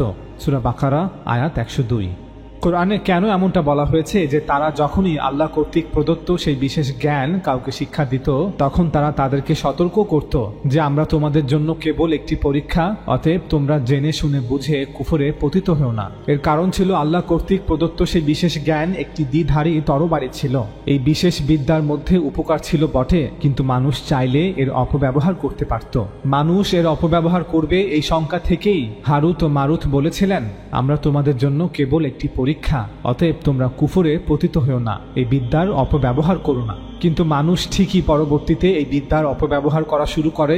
সেই বিশেষ জ্ঞান সম্পূর্ণরূপে অনুমোদিত ছিল এবং এটি মানুষের প্রয়োজনে অবতীর্ণ করা হয়েছিল, তবে এর সাথে এটাও বলা হয়েছিল, ইন্নামা নাহনু ফিতনা ফালা তাকফুর, আমরা তোমাদের জন্য কেবল একটি পরীক্ষা, অতএব তোমরা কুফরে পতিত হও না। এখানে কুফর শব্দটি ব্যবহার করা হয়েছে, অর্থাৎ যখন তুমি এই জ্ঞান শিখবে তখন তুমি এর অপব্যবহার করবে না। যদি এমনটা করো তবে তা কুফর হবে, অর্থাৎ জেনে শুনে বুঝে আল্লাহর সাথে বিদ্রোহ বলে বিবেচিত হবে। লক্ষ্য করে দেখুন, এই আয়াতে বলা হয়নি যে যেহেতু তোমাদের কুফর করার আশঙ্কা আছে তাই এই বিশেষ জ্ঞান, এই বিশেষ বিদ্যা তোমাদের শিক্ষা গ্রহণের কোনো প্রয়োজন নেই, আমরা তোমাদের এই জ্ঞান শিক্ষা দিব না, আর তোমরা এই জ্ঞানের কাছেও যেও না, যদিও সেই জ্ঞান আল্লাহ কর্তৃক অবতীর্ণ হয়েছিল ফেরেশতাদের মাধ্যমে। হারুত মারুত এমনটা বলেননি, বরং শিখতে আসা মানুষকে সাবধান বাণী শুনিয়ে এই বিশেষ জ্ঞান শিক্ষা দিয়েছেন এবং মানুষের উপরই তা ছেড়ে দিয়েছেন। তারা চাইলে সত্যের পথে থাকবে, এই বিশেষ জ্ঞান বা এই বিশেষ বিদ্যার মাধ্যমে মানুষকে সহায়তা করবে, আবার চাইলে তারা শয়তানের পথেও চলতে পারবে। এই বিশেষ জ্ঞান বা এই বিশেষ বিদ্যার মাধ্যমে মানুষের ক্ষতিও করতে পারবে। ঠিক যেমন বর্তমানে মানুষ চাইলে বিজ্ঞানের মাধ্যমে সত্যের পথ অনুসরণ করতে পারে, একে অপরের মঙ্গলার্থে কাজ করতে পারে, আবার তারা চাইলে শয়তানের পথেও চলতে পারে, একে অপরের ক্ষতিও করতে পারে। ওস্তাদ জাভেদ আহমেদ গামিদি বলেন, তাই হারুত ও মারুতের ঘটনাকে সামনে রেখে আমরা বলবো যে দিন এবং দিনের সাথে সম্পর্কিত অন্যান্য সকল বিষয় ক্ষেত্রে এটি ভারসাম্য যা আমাদের আলেমদের বজায় রাখা উচিত। কবিতা, সঙ্গীত, অভিনয়, চিত্রকলা এগুলো সবই আল্লাহর দান, আল্লাহ প্রদত্ত জ্ঞান। তিনি মানুষকে এগুলো দান করেছেন, তবে এই উপহারগুলো উপযুক্তভাবে ব্যবহার করতে হবে। এগুলোর ব্যবহার যথাযথ বিবেচনা এবং পূর্ণ সতর্কতার সাথে করতে হবে। দেখুন, নবী সাল্লাল্লাহু আলাইহি ওয়াসাল্লাম নিজেই আয়েশা রাদিয়াল্লাহু তাআলা আনহাকে একটি গান শোনার পরামর্শ দিয়েছিলেন, অতঃপর নিজেই একটি থালা সেই গায়িকাকে দিয়েছিলেন বাজানোর জন্য। কিন্তু গায়িকার গান পরিবেশনের পর নবী সাল্লাল্লাহু আলাইহি ওয়াসাল্লাম সেখানে উপস্থিত সকলকে সতর্ক করলেন, ঠিক যেভাবে ফেরেশতা হারুত ও মারুত মানুষকে সতর্ক করেছিলেন। অর্থাৎ তার কণ্ঠে যেন মন্ত্র রয়েছে, তার গানের আড়ালে যেন জাদু রয়েছে। শয়তান মানুষকে বিপথে পরিচালিত করে সঙ্গীতকে শিরক ও অশ্লীলতা প্রচারে ব্যবহার করতে পারে, মানুষকে আল্লাহর স্মরণ থেকে গাফিল করতে পারে। বিনোদন অবশ্যই জায়েজ, কিন্তু তা যেন আল্লাহর সাথে বান্দার সম্পর্ককে নষ্ট করে না দেয়। যদি আপনি হাদিসটিকে এভাবে ব্যাখ্যা করেন তবে উপলব্ধি করতে পারবেন যে গান গাওয়া এবং সঙ্গীতের ক্ষেত্রে একজন প্রকৃত মুসলিমের কি মনোভাব গ্রহণ করা উচিত। আমরা গান শুনব, তবে এমন গান যা ঈমান ও নৈতিকতা বিরুদ্ধ নয়, মহান সৃষ্টিকর্তার প্রতি কৃতজ্ঞতা বোধ এবং নৈতিক মূল্যবোধের বিরুদ্ধ নয়। বাদ্যযন্ত্রের তালে গাওয়া এই গানটি নবী সাল্লাল্লাহু আলাইহি ওয়াসাল্লাম নিজে শুনেছেন এবং সকলকে শুনিয়েছেন, কিন্তু অপব্যবহারের ফলে যে বিপর্যয় দেখা দিতে পারে তার প্রতি মানুষকে সতর্ক করেছেন, যাতে শয়তান মানুষকে অন্য কোনো পথে বিভ্রান্ত না করে। চলুন এবার আরেকটি হাদিস আপনাদের পড়ে শোনাই। বুরাইদা রাদিয়াল্লাহু তাআলা আনহু থেকে বর্ণিত আছে যে একবার নবী সাল্লাল্লাহু আলাইহি ওয়াসাল্লাম যখন যুদ্ধ থেকে বিজয়ী হয়ে মদিনায় ফিরে আসলেন, তখন একজন কৃষ্ণাঙ্গ দাসী নবী সাল্লাল্লাহু আলাইহি ওয়াসাল্লামের কাছে এসে বলল, হে আল্লাহর রাসূল, আমি মানত করেছিলাম যে যদি আল্লাহ আপনাকে নিরাপদে মদিনায় ফিরিয়ে আনেন তাহলে আমি আপনার সামনে দাফ বাজাবো এবং আপনার জন্য একটি গান গাইব। নবী সাল্লাল্লাহু আলাইহি ওয়াসাল্লাম বললেন, যদি তুমি মানত করে থাকো তাহলে তোমার মানত পূরণ করো, আর যদি মানত না করে থাকো তাহলে তা করো না। এরপর সেই কৃষ্ণাঙ্গ দাসী বলল, হ্যাঁ, আমি সত্যিই মানত করেছিলাম। তখন নবী সাল্লাল্লাহু আলাইহি ওয়াসাল্লাম বসলেন এবং সে দাফ বাজাতে শুরু করলো। ইতিমধ্যে আবু বকর রাদিয়াল্লাহু তাআলা আনহু এবং আরো কয়েকজন সেখানে এসেছিলেন। এর কিছুক্ষণ পর ওমর রাদিয়াল্লাহু তাআলা আনহু আসলেন। বুরাইদা রাদিয়াল্লাহু তাআলা আনহু বলেন যে দাসীটি একটি চাদর পরিধান করা ছিল। যখন সে ওমর রাদিয়াল্লাহু তাআলা আনহুকে দেখতে পেল তখন দাফটি তার চাদরের পেছনে লুকিয়ে রাখলো। এটা দেখে নবী সাল্লাল্লাহু আলাইহি ওয়াসাল্লাম বললেন, ওমর, শয়তান কেবল তোমাকেই ভয় পায়। মুসনাদে আহমদ, হাদিস নং 23011। নবী সাল্লাল্লাহু আলাইহি ওয়াসাল্লাম এখানে দুটি কথা বলেছেন। প্রথমটি হলো, যদি তুমি মানত করে থাকো তাহলে তা করো। দ্বিতীয়টি হলো, যদি মানত করা না হয় তাহলে তা করো না। আমাদের এই দুটি কথাই বোঝা উচিত। ওস্তাদ জাভেদ আহমেদ গামিদি বলেন, যদি কোনো নাজায়েজ কাজের জন্য মানত করা হয় তাহলে তা করার কোনো সুযোগ ইসলামে নেই। যদি মানত কোনো হারাম কাজ বা মাকরুহ কাজের জন্য হতো তাহলে নবী সাল্লাল্লাহু আলাইহি ওয়াসাল্লাম তার উপস্থিতিতে কোনোভাবেই তা করতে দিতেন না। প্রথম মুহূর্তেই তিনি বলতেন, কোনো নাজায়েজ বা হারাম কাজের জন্য মানত করা যাবে না, তাই মানত পূরণ করার প্রশ্নই আসে না। অর্থাৎ এটা হতে পারে না যে আমি কোনো হারাম কাজের জন্য মানত করব এবং শুধুমাত্র মানত করার কারণে আমাকে তা করার অনুমতি দেয়া হবে। না, আমাকে বাধা দেয়া হবে। এটাই দ্বীনের দাবি। নবী সাল্লাল্লাহু আলাইহি ওয়াসাল্লাম এমন মানত থেকেও মানুষকে বিরত রেখেছেন যেখানে একজন ব্যক্তি বৈধ মুশকিল কাজের জন্য মানত করেছে, কিন্তু এখানে নবী সাল্লাল্লাহু আলাইহি ওয়াসাল্লাম কি বলেছেন? প্রথমেই বলা হয়েছে যে যদি তুমি দাফ বাজিয়ে গান গাওয়ার মানত করে থাকো তাহলে তা করো। সুতরাং এর অর্থ হলো দাফ বাজিয়ে গান গাওয়া সম্পূর্ণরূপে একটি জায়েজ কাজ, এতে নিষিদ্ধ কিছু নেই। অতএব যদি মানত করে থাকো তাহলে তা করো, আমি তোমাকে তোমার মানত পূরণে সহায়তা করছি। এখন প্রশ্ন হলো, তাহলে কেন বলা হয়েছিল যে আর যদি মানত না করে থাকো তাহলে তা করো না? উত্তর, নবী সাল্লাল্লাহু আলাইহি ওয়াসাল্লাম ব্যক্তিগতভাবে এটা চাচ্ছিলেন না যে বিজয় উদযাপনের জন্য তার সামনে গান গাওয়া হোক। একজন নবী হিসেবে তিনি চাচ্ছিলেন যে এমন বিজয়ের পর তিনি বেশি বেশি আল্লাহ স্মরণ করবেন এবং তার প্রতি কৃতজ্ঞতা প্রকাশ করবেন, নফল নামাজ আদায় করবেন। কিন্তু যেহেতু এটা জায়েজ মানত ছিল, তাই তিনি সে মানত পূরণে সহায়তা করেছেন। কেউ হয়তো প্রশ্ন করতে পারেন যে শেষের দিকে রাসূল সাল্লাল্লাহু আলাইহি ওয়াসাল্লাম কেন বললেন, ওমর, শয়তান কেবল তোমাকেই ভয় পায়? এই প্রশ্নের উত্তরে আমরা বলবো, শয়তান কি রাসূল সাল্লাল্লাহু আলাইহি ওয়াসাল্লামকে ভয় পায় না? শয়তান কি আবু বকর রাদিয়াল্লাহু তাআলা আনহুকে ভয় পায় না? আসলে উক্ত উক্তিটি ছিল কেবল একটি প্রশংসার বাক্য। এখানে ওমর রাদিয়াল্লাহু তাআলা আনহুর কঠোর চরিত্রের দিকে ইঙ্গিত করা হয়েছে। এই উক্তির কারণে আমাদের এই সিদ্ধান্তে পৌঁছানো উচিত নয় যে নবী এবং তার সম্মানিত সাহাবীরা কোনো শয়তানি কাজে জড়িত ছিলেন, অতঃপর শয়তান তাদের ভয় পেত না, কিন্তু ওমর রাদিয়াল্লাহু তাআলা আনহু আসার পর সেই শয়তানি কাজ বন্ধ হয়ে গেল। নাউযুবিল্লাহ মিন হাযা। রাসূল সাল্লাল্লাহু আলাইহি ওয়াসাল্লাম একটি জায়েজ এবং বৈধ মানত পূরণেই সহায়তা করছিলেন। রাসূল সাল্লাল্লাহু আলাইহি ওয়াসাল্লামের শয়তান শব্দটি দ্বারা কি উদ্দেশ্য ছিল এ বিষয়ে পূর্ববর্তী হাদিস ব্যাখ্যা করার সময় আমরা বিস্তারিত আলোচনা করেছি। অনেক আলেম এই হাদিসগুলো উল্লেখ করে বলে থাকেন যে শুধু দাফ বাজিয়ে গান গাওয়া জায়েজ, কিন্তু দাফ ব্যতীত অন্য কোনো বাদ্যযন্ত্র কোনো কিছুর অনুমতি নেই। এর উত্তরে ওস্তাদ জাভেদ আহমেদ গামিদি বলেন, তাদের এই বক্তব্যটি বেশ দৃঢ় হতো এবং অত্যন্ত শ্রদ্ধা ও মূল্যের সাথে দেখা হতো যদি পরিস্থিতি এমন হতো যে কোরআন ও সুন্নাহ হতে বাদ্যযন্ত্রের উপর নিষেধাজ্ঞা স্পষ্ট থাকত। অর্থাৎ এটা স্পষ্ট হতো যে কোরআন বাদ্যযন্ত্রকে নিষিদ্ধ ঘোষণা করেছে অথবা নবী সাল্লাল্লাহু আলাইহি ওয়াসাল্লাম বাদ্যযন্ত্রকে নিষিদ্ধ ঘোষণা করেছেন। এখন যদি হঠাৎ আমরা কোনো বর্ণনার মুখোমুখি হই, কোনো হাদিসের মুখোমুখি হই যেখানে একজন দাসী রাসূল সাল্লাল্লাহু আলাইহি ওয়াসাল্লামের সামনে দাফ বাজিয়ে গান গাইছেন, তখন আমরাও বলতাম যে দেখুন, দাফ একটি ব্যতিক্রম বিষয়, আর সাধারণ আইনটি হচ্ছে যা কোরআনে বর্ণিত হয়েছে, বা সাধারণ আইনটি হচ্ছে যা রাসূল সাল্লাল্লাহু আলাইহি ওয়াসাল্লাম ঘোষণা করেছেন যে সকল প্রকারের বাদ্যযন্ত্র নিষিদ্ধ। কিন্তু দাফ হচ্ছে একমাত্র ব্যতিক্রম বাদ্যযন্ত্র যা বাজিয়ে গান করা বৈধ। কিন্তু প্রথমে কোরআন ও সুন্নাহ হতে নিষেধাজ্ঞাটি প্রমাণ করতে হবে। দেখুন, আমাদের আলেমদের অধিকাংশ অংশ মনে করেন যে একজন নারীর কণ্ঠস্বরের জন্য পর্দা আছে, অর্থাৎ তার আওয়াজ অন্য কোনো পুরুষকে শোনানো যাবে না। অথচ দেখুন, এই হাদিসগুলোতে একজন নারী সকলের সামনে দাফ বাজিয়ে বা থালা বাজিয়ে গান গাইছে, যেখানে রাসূল সাল্লাল্লাহু আলাইহি ওয়াসাল্লাম নিজে এবং অন্য সাহাবারাও উপস্থিত আছেন। তারা সকলে বসে সে গান শুনছেন। আমরা নিশ্চয় জানি যে গান গাওয়ার সময় কণ্ঠস্বর তার সৌন্দর্যের শীর্ষে থাকে। এখন আমাদের আলেমরা কি বলবেন? আসলে একটি হালালকে হারাম করতে গিয়ে আমরা কত কিছুই না করছি আর কত কিছুই না বলছি।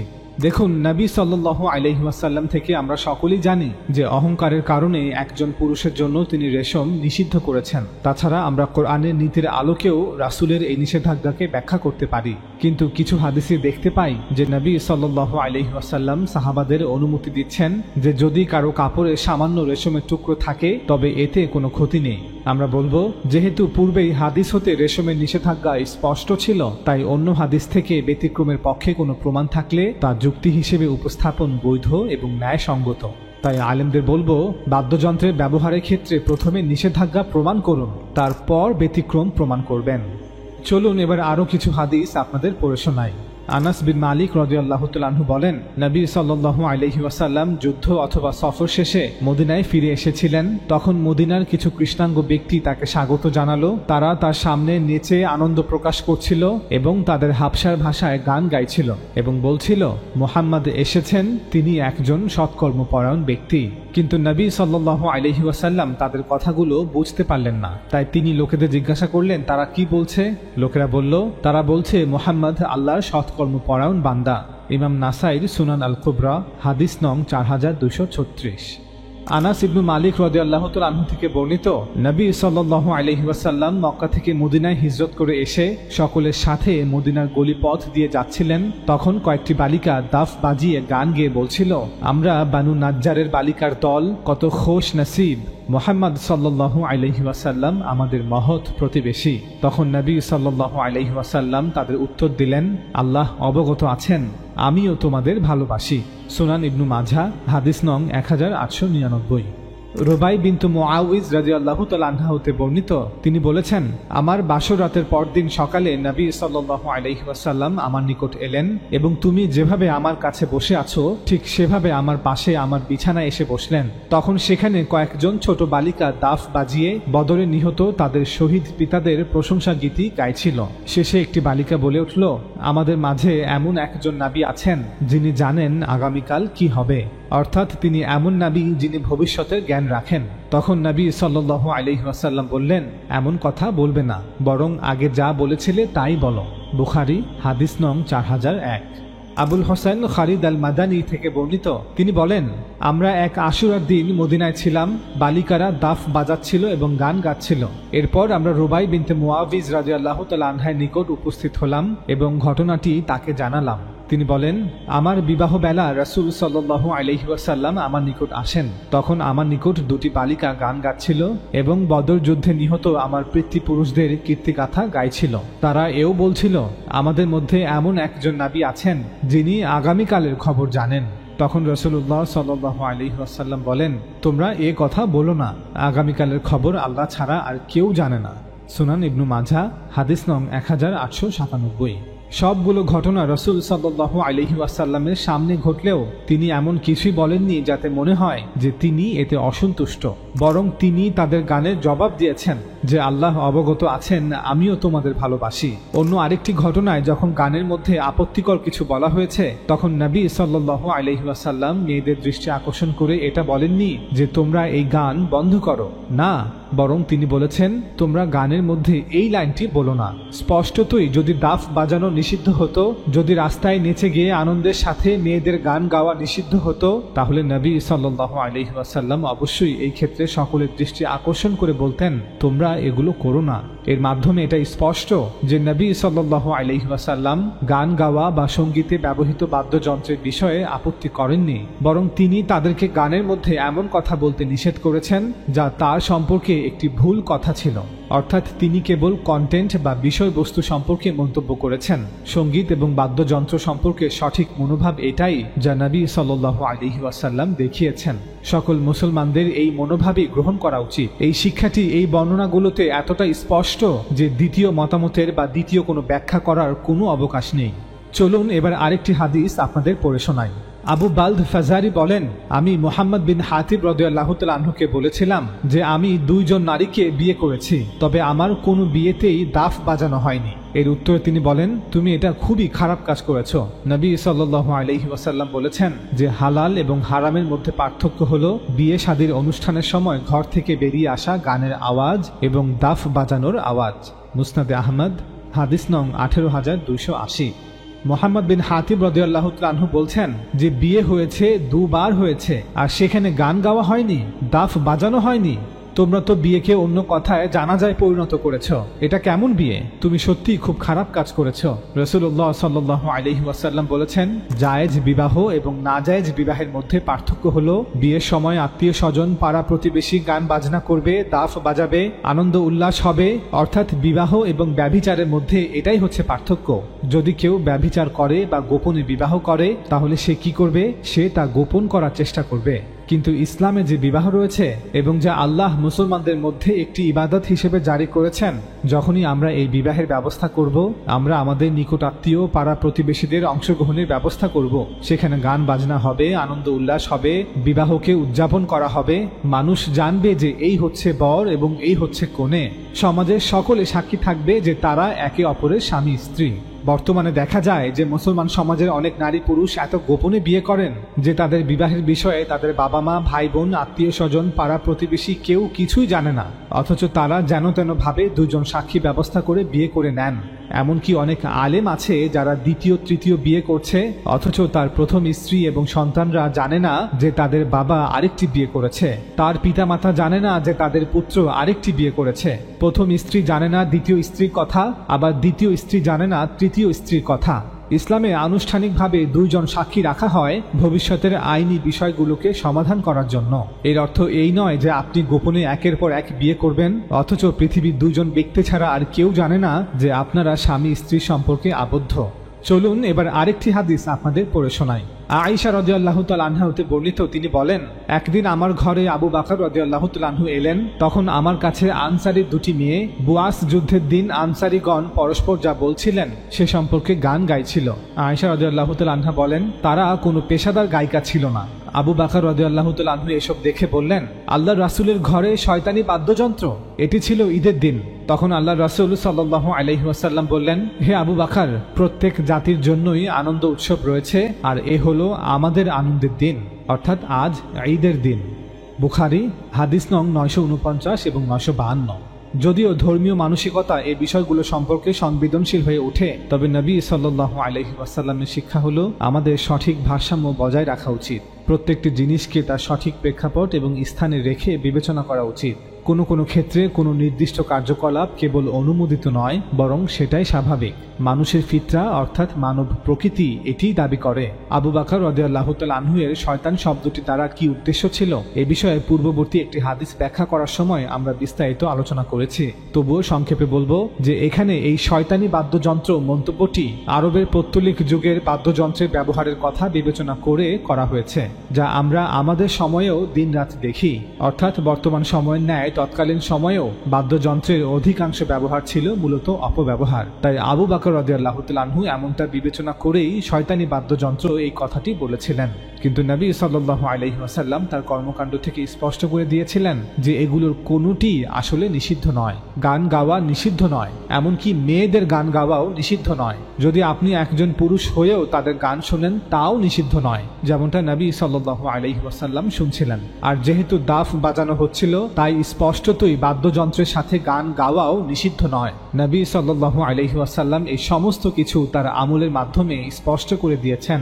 তবে বাদ্যযন্ত্রের ব্যবহার ঠিক করবে বাদ্যযন্ত্র এবং সঙ্গীতের কতটুকু অংশ নিষিদ্ধ হবে। চলুন এবার আরো কিছু হাদিস আপনাদের পড়ে শোনাই।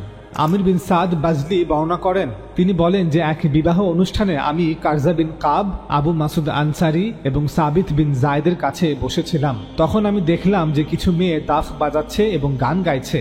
আমি বললাম, সুবহানাল্লাহ, আপনারা সবাই নবী সাল্লাল্লাহু আলাইহি ওয়াসাল্লামের সাহাবী, বদরের যুদ্ধে অংশগ্রহণকারী, অথচ এসব আপনাদের নাকের ডগায় ঘটছে। আপনাদের সামনে মেয়েরা গান গাইছে আর বাদ্য বাজাচ্ছে, আর আপনারা কিছুই বলছেন না। তখন কারজা বিন কাব এবং আবু মাসুদ আনসারি বললেন, যদি তুমি চাও তাহলে আমাদের সাথে এটি শুনতে পারো, আর যদি না চাও তাহলে চলে যেতে পারো, কারণ আমাদেরকে বিবাহের সময় গান গাওয়া এবং মৃতদের জন্য কান্না করার অনুমতি দেওয়া হয়েছে, যদি সেই কান্নায় বিলাপ করা না হয়। ইমাম নাসাইর সুনান আল কুবরা হাদিস নং 5539।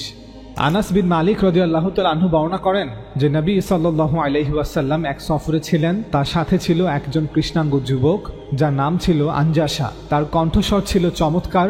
নবী সাল্লাল্লাহু আলাইহি ওয়াসাল্লামের স্ত্রীগণ যেই উটগুলোর উপর আরোহিত ছিলেন সে ওই উটগুলো পরিচালনা করত এবং সে সময় গান গাইত।